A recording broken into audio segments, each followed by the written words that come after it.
everybody. I am Roctavia Rose with Rock News UK, and I have the Metal Byrds on the line with me. We're just gonna have a nice little chat, and you guys are gonna get to know some more about this musical group. So, um, first of all, how about you guys introduce yourselves to your international audience? Okay, well, hi, I'm Suzanne Birdie. I'm the lead singer of the Metal Byrds, and I'm Sly Rye. I'm the guitar player. Alex and Kevin aren't here. Octavia, we are glad to be here today. This is fun. yes, we are. Awesome. Tell everybody where you're based out of. We are based out of Austin/Houston, Texas. Fantastic. So, um, what I was curious about, I love that.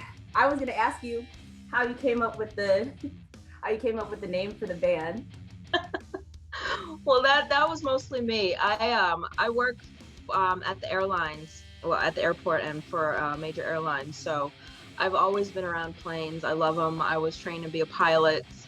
So our nickname for airplanes are Metal Byrds. So we decided that that was a cool name to name the band. So that's what we did. So we're the Metal Byrds. I just have to give you some serious props for the Union Jack in the background. Thank you. I appreciate the shout out.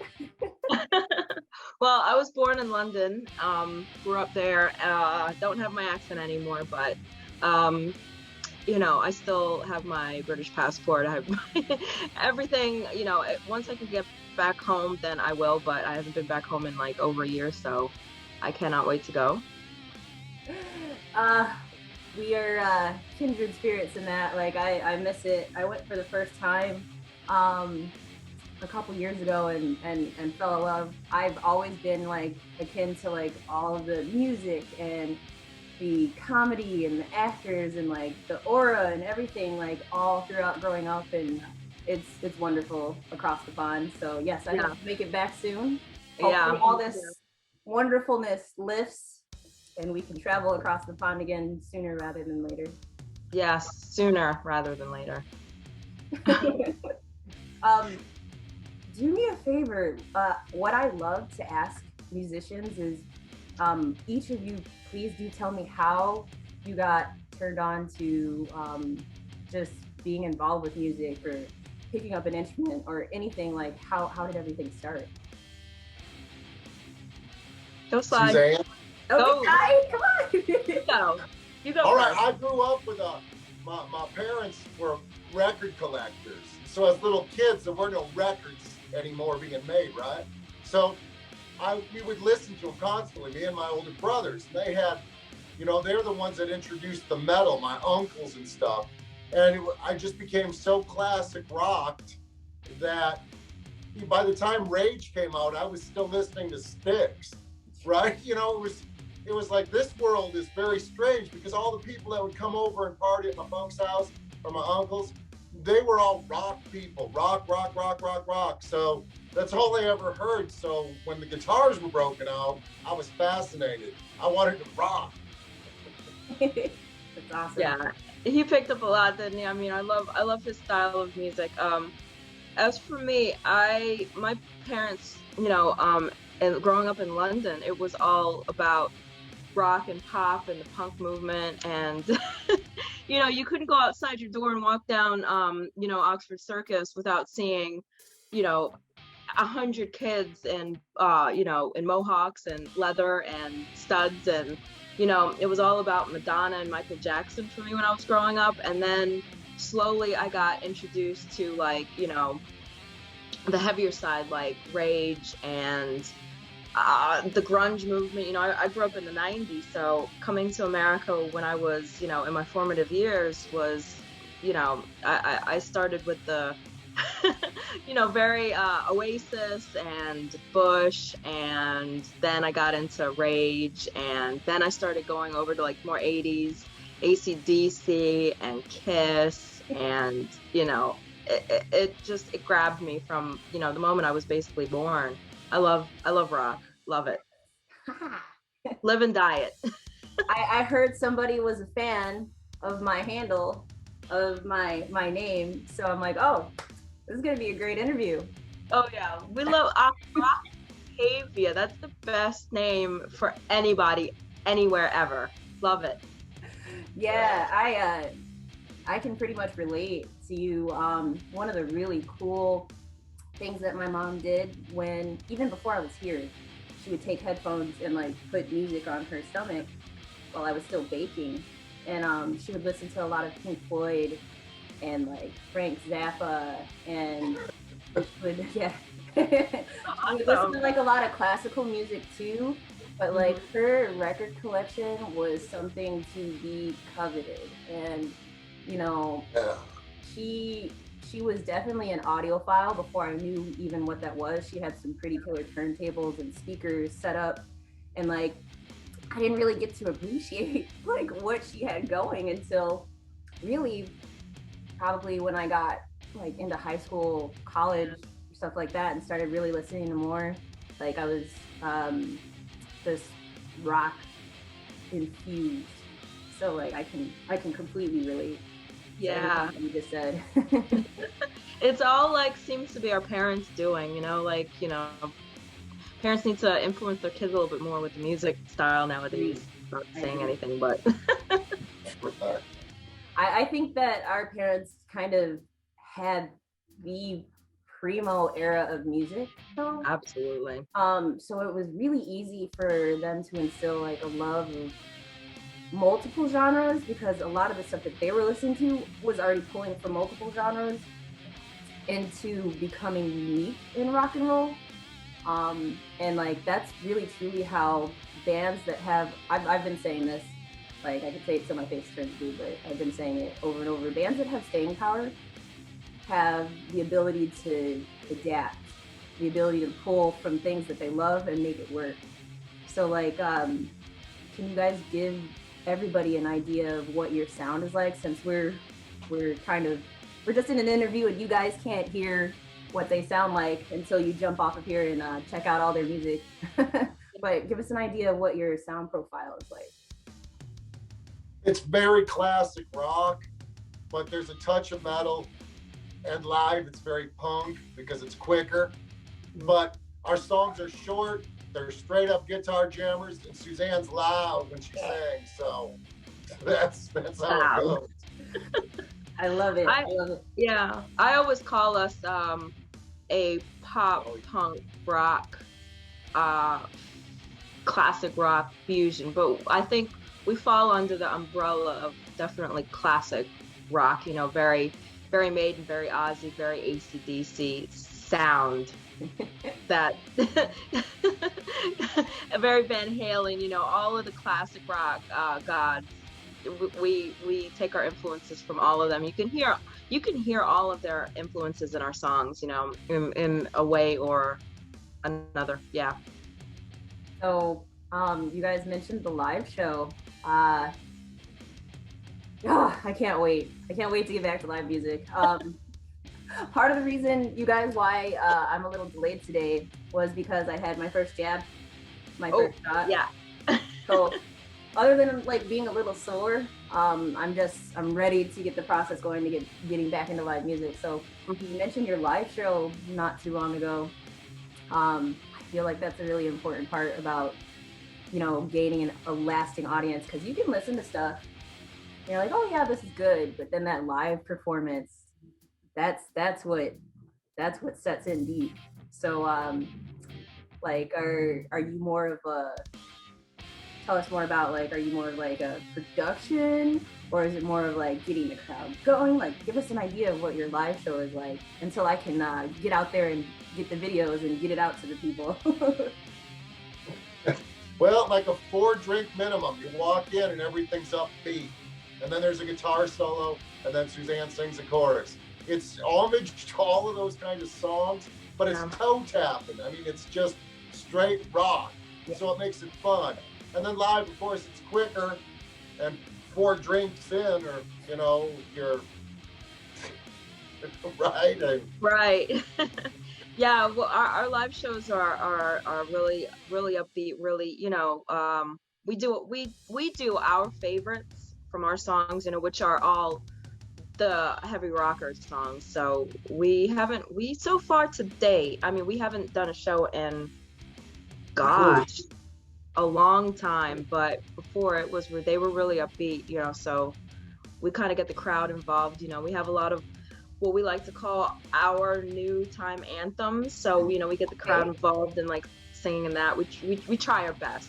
I secretly want to be queen in all our shows, so. But it's obvious. Because she's a talker. People like Suzanne. She's funny, right? She gets it. She's funny and she jams. So I love it. Freddie Mercury set a high standard, and that's what I aim to do in all our shows. Get the crowd chanting along with us, singing along with us. Even if they don't know the words, they can still sing along. It doesn't matter. Do you do like the kind of flashy costumes, or are you just like, I'm just gonna do my own thing? Well, I'm still trying to find my style. I want it to be all glittery and glamoury and so you can see me, I pretend like we're playing like I don't know, the O2 or some big arena. So like, I want to wear stuff that you can see me, all the way in the nosebleed seats, even if it's like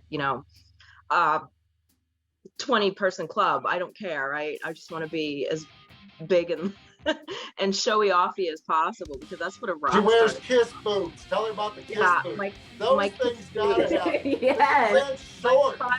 I'm short. Wait, you're talking over me. You're short. You need them Kiss boots. Yeah, I'm really short, so I need the height. So I have these 5-inch platform Kiss boots that I wear. They're awesome. I love them. I haven't put them on in a long time, but yeah, they're awesome. I love them. We just need to get you guys some pyro rolling now. That's all. We would love that. Yeah. Yes. I absolutely adore Kiss too. So, yeah. Okay, good.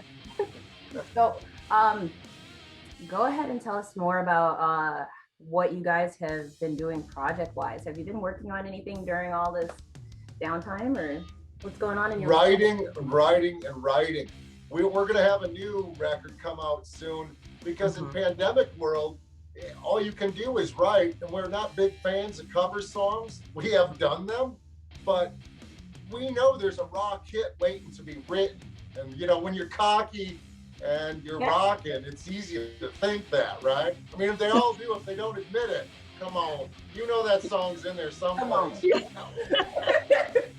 Yeah, I really feel like we have the ability to write like a major hit. So we've taken pandemic, we released an album, when was it? In October, and we just this week, last Sunday, released a new single from our new album that we're still, doing the final touches on. So we've been writing, and we've discovered we actually love writing music. It's fun. It's fun to create. Yes. Yeah. Make something is fun. Yeah. Yeah. Why keep doing cover songs when you can write your own hit, right? I love writing, especially first with him. Rule, right, Octavia? Fun. The songs, we have to like them first, right? So right. Like, so we write the songs we like. We write the music that we like. So that's why it's an infusion of everything that we like, and hopefully everybody likes it too. We've gotten rave reviews on our music, so we've been really lucky. A lot of stations we've done pretty good, and it's at first it was super thrilling. Now it's twice the thrill, because these people will ask for more, and you're just thinking, wow, we jammed that one out in the barn, when we were rehearsing. At my place, I got a barn. That's where we'll jam. And Suzanne's got more room. So does Alex, but I have a barn, right? So yeah, we wrote the barn's fun though. Having a good time, and then they're getting spun on regular rotation on stage. That's a blast. Yeah. We're grateful these stations get us, right? That's just fun. Yeah, we're very grateful. Yeah. So what is the most interesting thing that you've seen happen at one of your shows. Do you have any crazy stories to tell me? That facial expression. Do you have any crazy stories to tell me? Or? We've only played out so many times. And then pandemic hit. We went to England and we partied and we set things up, tried to get things in motion. And then pandemic hit. We've been stuck ever since. You know, one of the more amazing things that I've seen was, you know, when you play a place you've never played before and you don't expect much from the audience. You know, you try to get them to sing along, but when they start singing along and they know your tunes, and it's like, who are you? Where did you come from? How do you know our music? That's awesome to like, for me to like look out and people are singing to me, right? That's like, what?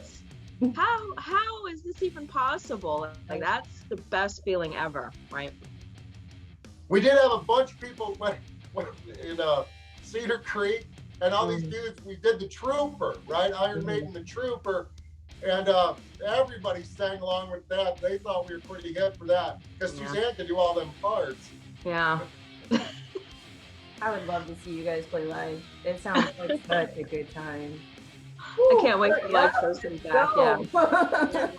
You know, we never thought about this indie music radio and that type of thing when we first got together and were playing.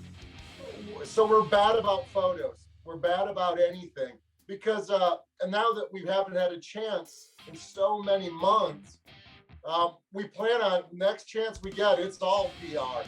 Because we lost a real great opportunity because we never thought we would get anyone to think we were cool, let alone play our songs. Never thought it, right? Who thinks that? Oh, you're gonna get spun on. We didn't really get into the indie world until like right when pandemic was starting to, you know, happen. We went to England last January, the end of January, and then February everything was closed, and it was like, what's going on? So yeah, we missed some good opportunities, but you know, there's always the future. Hopefully, like, I'm gonna get my second shot tomorrow, and you got your first shot. Ryan's gonna get his shots in another 2 weeks. So, you know, hopefully we'll all be healthy and happy enough to get back out on the road and you know, play. But right now we're really concentrating on writing. Writing is our thing right now. So we've developed our sound and our style over the last year, and we've been nailing. I think we've been nailing the songs, honestly. Like, people seem to love our stuff, so yeah. It's pretty awesome. So I have to know, who is your most favorite person of all time? Who would you like to like open for, tour with, like collaborations? Let us know. Put it out there for the world. Go, Rye. Go. I know what his is, so. Well, there's a long list to open for. All the classic rock greats: Journey, Kiss, the Rolling Stones, AC/DC, Megadeth, Metallica, Guns N' Roses, all those guys to start with. Because we need a mega tour. Yeah. You hear that, guys? We need a mega tour. Oh, and Def Leppard and Iron Maiden. Of course. For me, it would be, I would love to open for the greatest band of all time, Kiss. I would love to open for Kiss. We have tickets to go see them. It was canceled last year, but hopefully their show is on this year. So that's our second time on their last world tour. I would love to open for Kiss. Love it. Did you see the thing on New Year's? No, yes. Yeah. We did. Watched that. I was like a little girl in front of the TV, dancing around like a dork. In 2019, we flew to Detroit to see them in Detroit Rock City of all places. The whole band, right? that was awesome. That was awesome. Then they extended it, and I bought tickets for me and him for Austin, and then they canceled it because of pandemic. Yeah. So like a year and a half later, hopefully we can see their final leg of their tour, and it'll be great. I imagine myself up on stage opening for them, but David Lee Roth is supposed to be opening for them. So I mean, Win-win, right? If we get the chance, hopefully I end up on whatever show or whatever leg of the tour that you guys are on. I think yeah, when we come through Chicago, right? Yeah, that would be trouble. It'd be a really yeah. We want to play in Chicago. Oh yeah, be awesome. That'd be great. There are a lot of wonderful venues here in this. I know.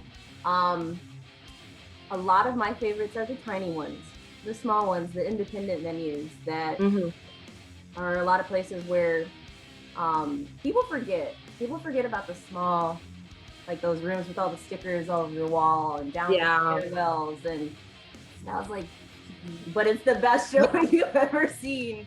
Or like that small venue where you're in the balcony and you're with like tons of your friends, and then everybody in the building becomes your friend, and you're dancing so hard you almost feel like you're gonna bring the balcony down or the main floor down. You can feel it bouncing. Like, I like venues like that.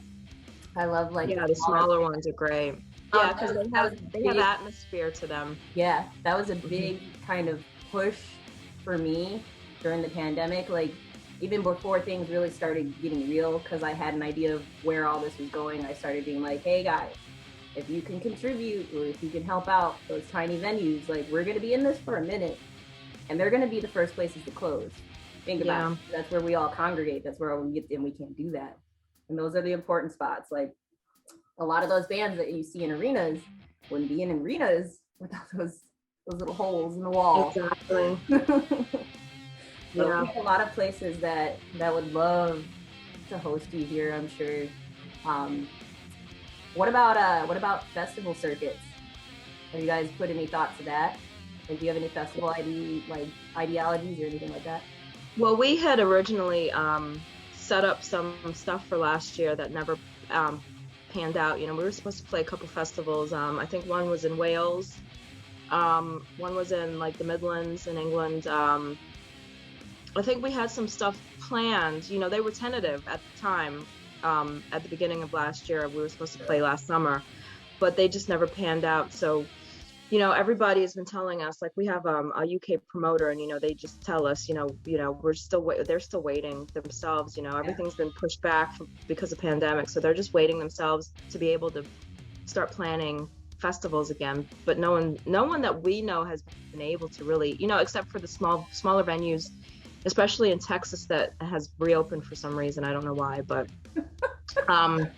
you know, there's bands that have been playing out, but they can only play in small places because there's nothing really big open to play. Right. So we're just waiting for our time. We're waiting for our own moment. Yeah. Right. The logistics have to be right to haul all that gear and the sound guy. Plus, you know, we have better lighting. Yeah. It's not worth the money for 6 people in a taco stand. Right. You know what I mean?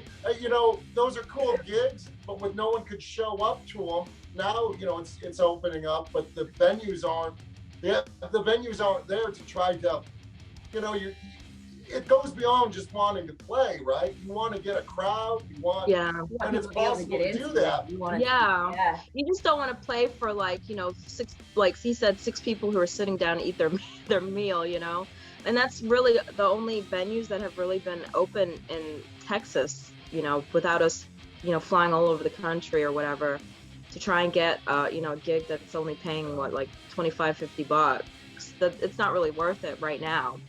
So as far as things opening up, we really hope they open up sooner than later. But, you know, we want everyone to be safe and not get sick because, you know, you went to our show and next thing you know, family members are dying because of none of that. No. Yeah, none of that at all. So, I know your album is like trying to piece together everything. You guys have some new stuff coming out. Can you tell us what is your most desired thing for the band next? Like, I know the album's coming out, but where do you guys see yourself, like, when everything opens back up, maybe like 2 years from now? Like, what's your biggest goal? Sirius Radio, pile of money, and national airplay. Oh yeah, that's our goal. Yeah. national airplay. Mm-hmm. Maybe we can make that happen. Yes. Yeah, that is our true goal. We really want to be, rock stars. On the radio, right? We want, yeah, that's the goal. Yeah. Okay. So, I always like to kind of get a goofy question in there. So, Yeah. please forgive me, but it's one of my most favorite things to do.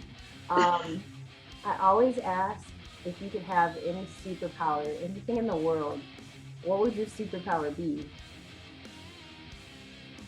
I know what mine would be. What It would would be teleportation. Just so like, I would never miss a day of work ever again. You could just like, you wouldn't have to transport anything, you wouldn't have to drive, you wouldn't have to fly.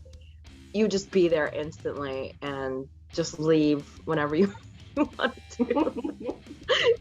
You wouldn't have to like sneak out, or I could just like leave, come and go as I please, wherever, whenever. Like I would totally be on the beach right now, doing this interview.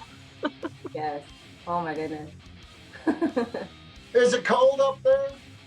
No, actually, it was a beautiful day today. I spent most of it like waiting for my To get your shot, shot. and then doing tech stuff to try to breathe life into Bessie. Yeah. Figure it out. But yeah. Yeah. What would yours be, Ryan?